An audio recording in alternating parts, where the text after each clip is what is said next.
ನೀವು ಸೂಕ್ಷ್ಮವಾಗಿ ಗಮನಿಸಿ ನೋಡ್ರಿ. ಈಗ ಈ ಪ್ರಪಂಚದಲ್ಲಿ ನೂರಾರು ಜನ, ಸಾವಿರಾರು ಜನ ಚಲನಚಿತ್ರಗಳನ್ನು ತೆಗಿತಾರೆ, ಫಿಲಮ್ಸ್ ಶೂಟಿಂಗ್ ಮಾಡ್ತಾರೆ.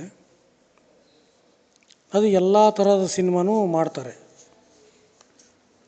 ಆದರೆ ಎಷ್ಟು ಹೆಚ್ಚು ಖರ್ಚು ಮಾಡಿರ್ತಕ್ಕಂಥ ಸಿನಿಮಾಗಳು ಕೆಲವೊಮ್ಮೆ ಕಡಿಮೆ ಓಡ್ತವೆ, ಕಡಿಮೆ ಖರ್ಚು ಮಾಡಿರ್ತಕ್ಕಂಥ ಸಿನಿಮಾಗಳು ಜಾಸ್ತಿ ಓಡ್ತವೆ.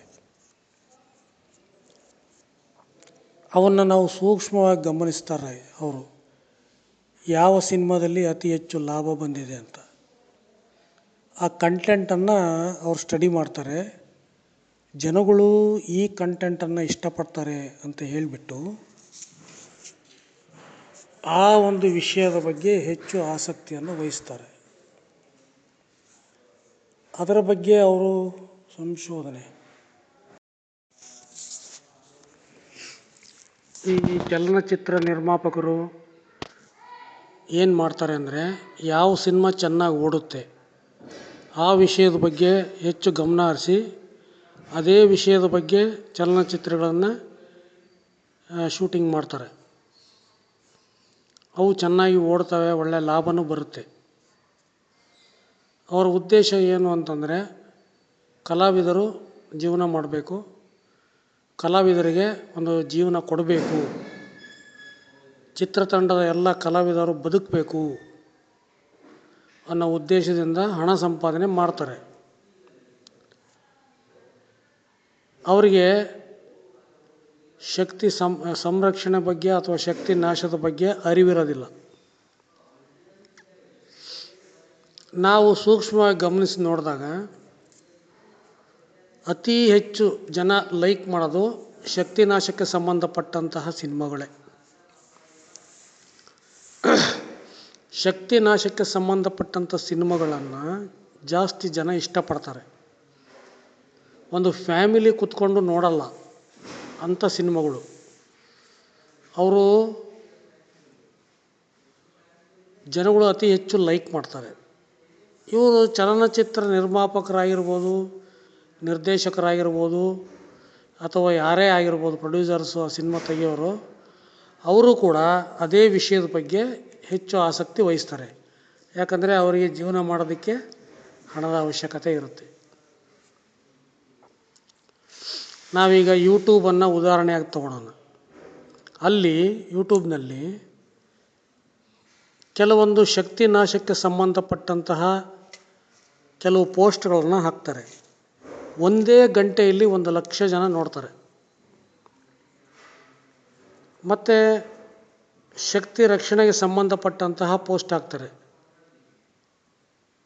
ಅದನ್ನು 1 ವರ್ಷ ಆದ್ರೂ 1,000 ಜನ ನೋಡಲ್ಲ. ಕೆಲವು ಪೋಸ್ಟ್ಗಳು ನೋಡ್ರಿ, 1 ವರ್ಷ, 2 ವರ್ಷ, 3 ವರ್ಷ ಆಗಿರುತ್ತೆ.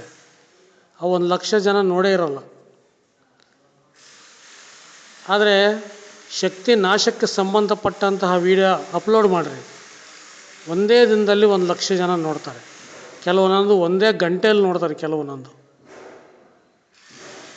ಇದರಿಂದ ಏನು ಅರ್ಥ ಆಗುತ್ತೆ ಅಂತಂದರೆ, ಜನಗಳು ಶಕ್ತಿ ನಾಶ ಮಾಡುವಂತಹ ವಿಚಾರಗಳನ್ನು ಹೆಚ್ಚು ಇಷ್ಟಪಡ್ತಾರೆ. ವಿರೋಧಿ ದೇಶಗಳಿಗೆ, ವೈರಿಗಳಿಗೆ ಇದು ಒಂದು ಅಸ್ತ್ರ ಆಗುತ್ತೆ. ಈ ವಿಷಯವಾಗಿ ಈ ಜನ ತುಂಬ ಇದು ಮಾಡ್ತಾರೆ, ಅವರು ಆ ವಿಷಯವಾಗಿ ನಮ್ಮನ್ನು ದುರ್ಬಲರನ್ನು ಮಾಡೋಕ್ಕೆ ಪ್ರಯತ್ನ ಮಾಡ್ತಾರೆ ವೈರಿ ರಾಷ್ಟ್ರಗಳು. ಹಿಂಗೆ ಒಂದೊಂದೇ ಅಟ್ಯಾಚ್ಮೆಂಟ್ಸ್ ಆಗ್ತಾ ಹೋಗ್ತವೆ. ಒಟ್ಟು ಜನಗಳು ಎಲ್ಲ ರೀತಿಯಿಂದ ಪ್ರೂವ್ ಮಾಡ್ತಾರೆ ಶಕ್ತಿ ನಾಶಕ್ಕೆ ಸಂಬಂಧಪಟ್ಟಂತಹ ವಿಷಯಗಳನ್ನು ನಮಗೆ ಇಷ್ಟಪಡ್ತೀವಿ, ನಮಗೆ ಬೇಕು ಅಂತ. ನೀವು ಶಕ್ತಿ ಸಂರಕ್ಷಣೆಗೆ ಸಂಬಂಧಪಟ್ಟಂಥ ವಿಷಯಗಳು ಜನ ನೋಡೋದೇ ಇಲ್ಲ, ಅದು ಇಷ್ಟಪಡೋದೇ ಇಲ್ಲ. ಇದನ್ನು ಹೇಗೆ ಸರಿ ಮಾಡೋದು ಅಂತಂದರೆ, ಇದಕ್ಕೆ ಕಾರಣ ಶಕ್ತಿ ನಾಶ. ಶಕ್ತಿ ಸಂರಕ್ಷಣೆ ಮಾಡೋದ್ರಿಂದ ಇದು ನಿವಾರಣೆ ಆಗುತ್ತೆ. ಶಕ್ತಿ ಸಂರಕ್ಷಣೆ ಮಾಡೋದ್ರಿಂದ ಈ ಸಮಸ್ಯೆ ಬಗೆಹರಿಯುತ್ತೆ.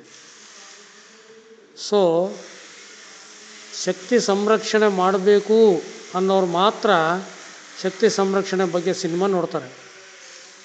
ಶಕ್ತಿ ನಾಶ ಮಾಡ್ಕೊಳೋರು ಶಕ್ತಿ ನಾಶದ ಬಗ್ಗೆ ಸಿನಿಮಾಗಳನ್ನ ಜಾಸ್ತಿ ನೋಡ್ತಾರೆ. ಅದ್ರ ಮೇಲೆ ಗೊತ್ತಾಗುತ್ತೆ ಆ ಯುವಕರ ಶಕ್ತಿ ಏನು, ಆ ದೇಶದ ಶಕ್ತಿ ಏನು, ಆ ನಾಯಕರುಗಳ ಶಕ್ತಿ ಏನು, ಸರ್ಕಾರದ ಶಕ್ತಿ ಏನು ಅಂತ ಗೊತ್ತಾಗುತ್ತೆ. ಇನ್ನು ಮೇಲಾದ್ರೂ ಶಕ್ತಿ ಉತ್ಪಾದನೆ ಮತ್ತು ಶಕ್ತಿ ಸಂರಕ್ಷಣೆ ಅದಕ್ಕೆ ಸಂಬಂಧಪಟ್ಟಂತಹ ವಿಷಯಗಳ ಬಗ್ಗೆ ಹೆಚ್ಚು ಆಸಕ್ತಿ ವಹಿಸ್ರಿ. ಅಂತಹ ವಿಷಯಗಳಿಗೆ ಸಪೋರ್ಟ್ ಮಾಡಿರಿ.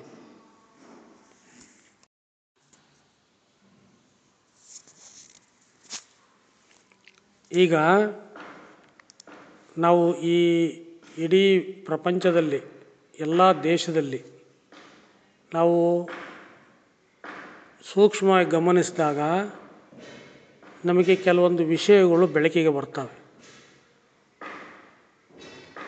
ನೂರಾರು ಕುಟುಂಬ, ಸಾವಿರಾರು ಕುಟುಂಬ, ಲಕ್ಷಾಂತರ ಕುಟುಂಬಗಳು ಅನೇಕ ತರಹದ ಉದ್ಯೋಗ ಮಾಡಿ ಬದುಕ್ತಾ ಇರ್ತಾರೆ. ನಾವು ಅದನ್ನು ಸೂಕ್ಷ್ಮವಾಗಿ ಗಮನಿಸಿದಾಗ ಅವ್ರು ಮಾಡೋ ಕೆಲಸಗಳೆಲ್ಲ ಶಕ್ತಿ ನಾಶಕ್ಕೆ ಸಂಬಂಧಪಟ್ಟಿದ್ದೇ ಆಗಿರುತ್ತೆ. ಶಕ್ತಿ ನಾಶಕ್ಕೆ ಸಂಬಂಧಪಟ್ಟಂತಹ ವಿದ್ಯೆಯನ್ನು ಅವ್ರು ಕಲ್ತಿರ್ತಾರೆ.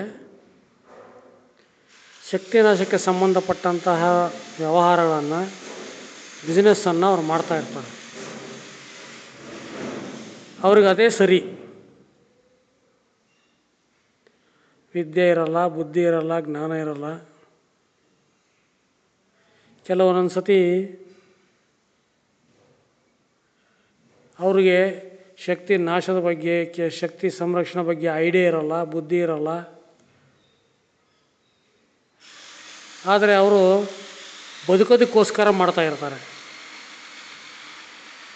ಬದುಕೋದಕ್ಕೋಸ್ಕರ ಕೆಲಸ ಮಾಡ್ತಾ ಇರ್ತಾರೆ. ಬಟ್ ಆ ಕೆಲಸಗಳೆಲ್ಲ ಶಕ್ತಿ ನಾಶಕ್ಕೆ ಸಂಬಂಧಪಟ್ಟಿದ್ದೇ ಆಗಿರುತ್ತೆ. ಒಂದು ರೀತಿಯಲ್ಲಿ ಅವ್ರು ಬದುಕೋದಕ್ಕೆ ಆ ಕೆಲಸ ಮಾಡಬೇಕು, ಇನ್ನೊಂದು ರೀತಿಯಲ್ಲಿ ಅದು ಸಮಾಜಕ್ಕೆ ಕೆಟ್ಟ ಕೆಲಸ, ಶಕ್ತಿ ನಾಶ ಮಾಡುವಂತಹ ಕೆಲಸ. ಹೇಳಿದರೆ ಕೇಳಲ್ಲ, ತಿಳುವಳಿಕೆ ಇಲ್ಲ. ಹೆಂಗೆ ಮಾಡೋದು? ಇದು ಹೆಂಗೆ ಸರಿಪಡಿಸೋದು? ವಿಜ್ಞಾನಿಗಳು ಇದ್ರ ಬಗ್ಗೆ ತಲೆ ಕೆಡಿಸ್ಕೋಬೇಕು.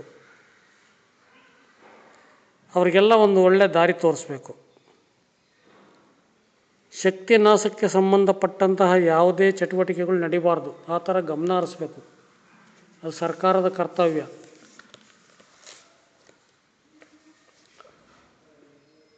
ಜೀವನ ನಡೆಸಬೇಕು ಅಂದರೆ ಸರ್ಕಾರದ ಸಹಾಯ ಬೇಕು ಅಂಥವ್ರು. ಆದರೆ ಏನು ಮಾಡ್ತಾಯಿದ್ದಾರೆ ಅಂದರೆ ಈ ಡಾಕ್ಟ್ರುಗಳೆಲ್ಲ ಈ ಶಕ್ತಿನಾಶಕ್ಕೆ ಸಂಬಂಧಪಟ್ಟಂತಹ ಚಟುವಟಿಕೆಗಳು ಜಾಸ್ತಿ ಆದಂಗೆಲ್ಲ ಮನುಷ್ಯ ದುರ್ಬಲ ಆಗ್ತಾನೆ, ರೋಗಿ ಆಗ್ತಾನೆ. ವಿಜ್ಞಾನಿಗಳು ಏನು ಮಾಡ್ತಾರಂದರೆ, ವಿಜ್ಞಾನಿಗಳು, ಡಾಕ್ಟ್ರುಗಳು ಅದಕ್ಕೆ ಔಷಧಿಯನ್ನು ಕಂಡುಹಿಡಿತಾರೆ. ಯಾರೂ ಹೋಗಿ ಶಕ್ತಿ ನಾಶವಾಗುವ ಕ್ರಿಯೆ ಇದು, ಶಕ್ತಿ ನಾಶ ಮಾಡ್ಕೋಬೇಡ್ರಿ ಅಂತ ಹೇಳಲ್ಲ. ಯಾಕಂದರೆ ಅವರಿಗೆ ಗೊತ್ತಿರಲ್ಲ. ಸೊ ಶಕ್ತಿ ನಾಶ ಮಾಡ್ಕೋಬೇಡ್ರಿ, ಇದರಿಂದ ಶಕ್ತಿ ನಾಶ ಆಗುತ್ತೆ ಅಂತ ಹೇಳಿದ್ರೂ ಕೆಲವ್ರು ಕೇಳಲ್ಲ. ಅವ್ರೇನು ಮಾಡ್ತಾರೆ, ಅದಕ್ಕೆ ಔಷಧಿಗಳನ್ನ ಕಂಡುಹಿಡಿತಾರೆ, ರೋಗಗಳಿಗೆ ಮದ್ದನ್ನು ಕಂಡುಹಿಡಿತಾರೆ. ಜನಗಳು ಶಕ್ತಿ ನಾಶ ಮಾಡುವಂತಹ ಚಟುವಟಿಕೆಗಳನ್ನು ಮಾಡಿ ಜೀವನ ಮಾಡ್ತಾರೆ. ನೀನು ಶಕ್ತಿ ನಾಶ ಮಾಡಿಕೊಂಡ್ರೇ ಅವ್ರು ಶ್ರೀಮಂತರಾಗೋದು. ನೀನು ನಿನ್ನ ದೇಹವನ್ನು ತ್ಯಾಗ ಮಾಡಿ ನಿನ್ನ ಶಕ್ತಿಯನ್ನು ನಾಶ ಮಾಡಿಕೊಂಡು ಅವು ಬೇರೆಯವ್ರನ್ನ ಶ್ರೀಮಂತರನ್ನಾಗಿ ಮಾಡ್ತಾ ಇರ್ತೀಯ. ನಿನಗೆ ಅದೇ ಸರಿ, ಅವ್ರಿಗೂ ಅದೇ ಸರಿ. ಹೆಂಗಿದು? ಹೆಂಗೆ ಸರಿಪಡಿಸೋದು? ಜಾಸ್ತಿ ಓದಿರಲ್ಲ, ಜಾಸ್ತಿ ಬರೆದಿರಲ್ಲ, ತಿಳುವಳಿಕೆ ಇರಲ್ಲ, ಧರ್ಮ ಶಾಸ್ತ್ರ ಏನೂ ಗೊತ್ತಿರಲ್ಲ. ಶಕ್ತಿ ನಾಶ ಮಾಡುವಂಥ ಆ್ಯಕ್ಟಿವಿಟೀಸ್ನ ಮಾಡ್ತಾ ಇರ್ತಾರೆ. ಅವ್ರನ್ನ ಹೆಂಗೆ ಕಂಟ್ರೋಲ್ ಮಾಡೋದು? ಇದು ಸರ್ಕಾರದಿಂದ ಮಾತ್ರ ಸಾಧ್ಯ. ಸರ್ಕಾರ ಬರಬೇಕು, ಸರ್ಕಾರ ಮುಂದೆ ನಿಂತ್ಕೊಂಡು ಎಲ್ಲರನ್ನೂ ರಕ್ಷಣೆ ಮಾಡಬೇಕು, ಎಲ್ಲರಿಗೂ ಒಳ್ಳೇದು ಮಾಡಬೇಕು. ಈ ಸರ್ಕಾರದ ಕೈಯಲ್ಲಿ ಬಹಳಷ್ಟು ಜನ ದುಡ್ಡಿರುತ್ತೆ, ಸಿಕ್ಕಾಬಟ್ಟೆ ದುಡ್ಡಿರುತ್ತೆ, ಆದರೆ ಶಾಂತಿ ಇರಲ್ಲ, ನೆಮ್ಮದಿ ಇರಲ್ಲ, ಆರೋಗ್ಯ ಇರಲ್ಲ, ತುಂಬ ಹಿಂಸೆ ಅನುಭವಿಸ್ತಿರ್ತಾರೆ. ದೈಹಿಕವಾಗಿ ನಾನಾ ಥರ ಕಾಯಿಲೆಗಳು, ಮಾನಸಿಕವಾಗಿ ನಾನಾ ಥರ ಕಾಯಿಲೆಗಳು ಇರ್ತವೆ. ತುಂಬ ತೊಂದರೆ ಅನುಭವಿಸ್ತಿರ್ತಾರೆ. ಯಾಕೆ ಅಂತ ಅವ್ರಿಗೆ ಗೊತ್ತಿಲ್ಲ. ಅವರು ಡಾಕ್ಟ್ರ್ ಹತ್ರ ಹೋಗ್ತಾರೆ, ಟ್ರೀಟ್ಮೆಂಟ್ ತಗೊತಾರೆ, ಎಲ್ಲ ಔಷಧಿ ತಗೊತಾರೆ, ಎಲ್ಲ ಥರದ ಡಾಕ್ಟ್ರ್ ಹತ್ರ ಹೋಗ್ತಾರೆ, ಆಯುರ್ವೇದ ತಗೊತಾರೆ, ಎಲ್ಲ ಗುರುಗಳ ಹತ್ರ ಹೋಗ್ತಾರೆ, ಎಲ್ಲ ಟಿಪ್ಸು ಯೂಸ್ ಮಾಡ್ತಾರೆ, ಎಲ್ಲ ಹೇಳಿದ್ದೆಲ್ಲ ತಿಂತಾರೆ. ಏನೆಲ್ಲ ಮಾಡಿದ್ರೂ ಅವ್ರಿಗೆ ಆರೋಗ್ಯ ಸರಿಗಿರೋದಿಲ್ಲ, ಶಾಂತಿ ನೆಮ್ಮದಿ ಇರೋದಿಲ್ಲ. ಬೇಕಾದಷ್ಟು ದುಡ್ಡಿರುತ್ತೆ, ಸಿಕ್ಕಾಪಟ್ಟೆ ದುಡ್ಡಿರುತ್ತೆ, ಆದರೆ ಅವರಿಗೆ ಒಂದು ವಿಷಯ ಗೊತ್ತಿಲ್ಲ. ಏನಂದರೆ ಶಕ್ತಿ ಇಲ್ಲ. ಶಕ್ತಿ ಇಲ್ಲ ಅನ್ನೋದು ಗೊತ್ತಿಲ್ಲ. ಶಕ್ತಿ ನಾಶ ಆಗಿದೆ ಅದು ಗೊತ್ತಿಲ್ಲ. ಅತಿಯಾಗಿ ಶಕ್ತಿ ನಾಶ ಮಾಡಿಕೊಂಡ್ರೆ ಈ ರೀತಿ ಆಗುತ್ತೆ ಅದು ಗೊತ್ತೇ ಇಲ್ಲ ಅವರಿಗೆ. ಈಗ ನಮ್ಮ ದೇಹದಲ್ಲಿ ವೈಟಲ್ ಆರ್ಗನ್ಸ್ ಇರ್ತವೆ, ಹೃದಯ, ಕಿಡ್ನಿ, ಲಿವರು, ಲಂಗ್ಸು ಎಲ್ಲ. ಇವು ಕೆಲಸ ಮಾಡಬೇಕು ಅಂದರೆ ತುಂಬ ಶಕ್ತಿ ಬೇಕು. ಆ ಶಕ್ತಿನ ನೀನು ಒದಗಿಸ್ಲಿಲ್ಲ ಅಂದರೆ ಅವು ಸರಿಯಾಗಿ ಕೆಲಸ ಮಾಡಲ್ಲ. ವೈಟಲ್ ಆರ್ಗನ್ಸು ಎಲ್ಲ ಅಬ್ನಾರ್ಮಲಾಗಿ ಕೆಲಸ ಮಾಡ್ತವೆ. ಮೆದುಳು ಅಬ್ನಾರ್ಮಲ್ ಆಗುತ್ತೆ, ಹೃದಯ ಅಬ್ನಾರ್ಮಲ್ ಆಗುತ್ತೆ, ಒಟ್ಟು ಎಲ್ಲ 79 ಅಂಗಾಂಗಗಳು ಸರಿಯಾಗಿ ಕೆಲಸ ಮಾಡಲ್ಲ, ಅಬ್ನಾರ್ಮಲ್ ಆಗುತ್ತೆ. ಯಾಕೆ? ಶಕ್ತಿ ನಾಶ ಮಾಡ್ಕೊಂಡಿದ್ದಕ್ಕೆ. ಅವು ಅಬ್ನಾರ್ಮಲ್ ಆದಾಗ ಈ ಥರ ಎಲ್ಲ ಪ್ರಾಬ್ಲಮ್ಸ್ ಬರುತ್ತೆ. ಆದರೆ ಶಕ್ತಿ ನಾಶದಿಂದ ಬಂದಿದೆ ಅಂತ ಗೊತ್ತಿರಲ್ಲ. ದುಡ್ಡಿದ್ರೆ ಏನು ಬೇಕಾದ್ರೂ ಮಾಡ್ಬೋದು ಅಂತ ತಿಳ್ಕೊಂಡಿರ್ತಾರೆ. ದುಡ್ಡಿದ್ರೆ ಏನೂ ಮಾಡೋಕ್ಕಾಗಲ್ಲ. ದುಡ್ಡು ತಿನ್ನಕ್ಕೆ ಬರಲ್ಲ. ನಾವು ಮನೆ ಕಟ್ಕೋಬೋದು, 4-3 ಹೊತ್ತು ಊಟ ಮಾಡ್ಬೋದು ಅಷ್ಟೇ. ಶಕ್ತಿ ಸಂಪಾದನೆ ಮಾಡೋಕ್ಕಾಗಲ್ಲ. ದುಡ್ಡು ಜಾಸ್ತಿ ಆದಂಗೆಲ್ಲ ಶಕ್ತಿ ನಾಶ ಆಗುತ್ತೆ. ಎಷ್ಟೋ ಜನಗಳಿಗೆ ಈ ವಿಷಯ ಗೊತ್ತಿಲ್ಲ. ಹೇಳಿದರೆ ಕೇಳಲ್ಲ. ದುಡ್ಡಿರೋರು ಯಾರ ಮಾತು ಕೇಳಲ್ಲ, ಅವ್ರು ಹೇಳಿದರೆ ಕೇಳಲ್ಲ. ಅವ್ರಿಗೆ ಇನ್ನೊಬ್ಬ ದುಡ್ಡಿರೋರು ಹೇಳಬೇಕು. ಅವರಿಗೆ ಗೊತ್ತಿರಲ್ಲ. ದುಡ್ಡಿರೋರಿಗೆ ಜಾಸ್ತಿ ಜನಕ್ಕೆ ಶಕ್ತಿ ನಾಶ ಮಾಡ್ಕೋಬಾರ್ದು ಅಂತ ಗೊತ್ತಿರಲ್ಲ. ಅವರು ಶಕ್ತಿ ನಾಶ ಮಾಡಿಕೊಂಡೇ ಜೀವನ ಮಾಡ್ತಾಯಿರ್ತಾರೆ, ಏನೂ ಮಾಡೋಕ್ಕಾಗಲ್ಲ. ಈಗ ಇದನ್ನು ಸರಿಪಡಿಸ್ಬೇಕು ಅಂತಂದರೆ ಇದಕ್ಕೆಲ್ಲ ಗುರುಗಳು ಬೇಕು, ಮತ್ತು ಗೌರ್ಮೆಂಟ್ ಕೂಡ ಸಹಾಯ ಮಾಡಬೇಕು. ಮಠಗಳನ್ನೆಲ್ಲ ಸ್ಟ್ರಾಂಗ್ ಮಾಡಬೇಕು, ಸ್ವಾಮೀಜಿಗಳನ್ನ ಜಾಸ್ತಿ ಮಾಡಬೇಕು. ಗಲ್ಲಿಗೊಂದೊಂದು ಮಠ, ಗಲ್ಲಿಗೊಂದೊಂದು ಸ್ವಾಮೀಜಿ ಬೇಕು. ಈ ಪ್ರಪಂಚದಲ್ಲಿ ಆರೋಗ್ಯದ ಬಗ್ಗೆ ಬೋಧನೆ ಮಾಡುವವರು ಗುರುಗಳು ಮಾತ್ರ. ಗುರುಗಳ ಹತ್ರನೇ ಹೋಗಬೇಕು. ಮಾನಸಿಕವಾಗಿ ಆರೋಗ್ಯವಾಗಿರ್ಬೇಕಾ? ಗುರುಗಳ ಹತ್ರ ಹೋಗಬೇಕು. ದೈಹಿಕವಾಗಿ ಆರೋಗ್ಯವಾಗಿರ್ಬೇಕಾ? ಗುರುಗಳ ಹತ್ರ ಹೋಗಬೇಕು. ಅವ್ರು ಮಾರ್ಗದರ್ಶನ ಮಾಡ್ತಾರೆ. ಈ ಆರೋಗ್ಯ ಎಲ್ಲ 1-2 ದಿನದಾಗ ಬರೋ ಅಂಥದ್ದಲ್ಲ. ಇವೆಲ್ಲ ಲಾಂಗ್ ಪ್ರಾಕ್ಟೀಸ್. ಇವನ್ನೆಲ್ಲ ಲಾಂಗ್ ಆಚರಣೆಗಳೆಲ್ಲ, ಆಚರಣೆ ಶಾಸ್ತ್ರ ಸಂಪ್ರದಾಯ ಎಲ್ಲ ಲಾಂಗ್ ಪ್ರಾಕ್ಟೀಸ್ ಮಾಡಬೇಕು. ಸಡನ್ನಾಗಿ ಶಕ್ತಿ ಬರಲ್ಲ. ನೀನು ಹೋದೆ, ಒಂದು ಡಾಕ್ಟ್ರ್ ಹತ್ರ ತೋರಿಸ್ದೆ, ಇಂಜೆಕ್ಷನ್ ತಗೊಂಡೆ, ಗುಳಿಗೆ ತಗೊಂಡೆ, ಸರಿ ಹೋಯಿತು, ಆ ಥರ ಸಡನ್ನಾಗಿ ರೋಗಗಳು ವಾಸಿ ಆಗುತ್ತಲ್ಲ, ಆ ಥರ ಶಕ್ತಿ ಬರಲ್ಲ. ಶಕ್ತಿ ಬರೋದು ಸ್ವಲ್ಪ ಟೈಮ್ ತಗೊಳುತ್ತೆ. ಅವೆಲ್ಲ ಲಾಂಗ್ ಪ್ರಾಕ್ಟೀಸ್.